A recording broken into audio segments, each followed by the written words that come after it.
తినే కొద్దీ తినాలనిపించే ఈ రొయ్యల కర్రీని ఒక్కసారి మీ ఇంట్లో ట్రై చేసి చూడండి. ఖచ్చితంగా మీ ఇంట్లో వారందరికీ ఆల్ టైమ్ ఫేవరెట్ కర్రీ అయిపోతుంది. దీనికోసం ముందుగా కడాయిలో 2 స్పూన్ల ఆయిల్ వేసుకొని దానిలోనే జీలకర్ర, 4 ఉల్లిపాయలు, 5 పచ్చిమిర్చి వేసి బాగా ఫ్రై చేసుకోండి. ఇప్పుడు కరివేపాకు, అల్లం వెల్లుల్లి పేస్ట్ వేసి బాగా కలుపుకొని మెయిన్గా ఉల్లికాడలు 1 కట్ట వేసుకోండి. 5 నిమిషాల పాటు బాగా ఫ్రై చేసుకొని ఒక 2 టమాటాలని దీంట్లో వేసుకోండి. ఇలా బాగా కలుపుకున్నాక 1 స్పూన్ ఉప్పు, పసుపు, కారం వేసుకొని బాగా కలుపుకోండి. ఇప్పుడు దీంట్లో కొత్తిమీరను కూడా వేసి బాగా కలుపుకొని ముందుగా శుభ్రం చేసి పెట్టుకున్న రొయ్యలు కూడా దీంట్లో వేసుకోండి. రొయ్యల్ని 10 నిమిషాల పాటు బాగా ఉడికించాక తర్వాత 1 కప్పు చింతపండు గుజ్జును వేసుకోండి.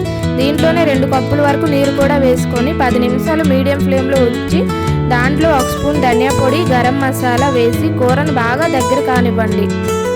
చివరిలో కొంచెం బెల్లం ఇంకా కొత్తిమీర వేసుకొని బాగా కలుపుకొని తీసుకుంటే ఎంతో టేస్టీగా ఉండే ఈ రొయ్యల కర్రీ అనేది రెడీ అవుతుంది.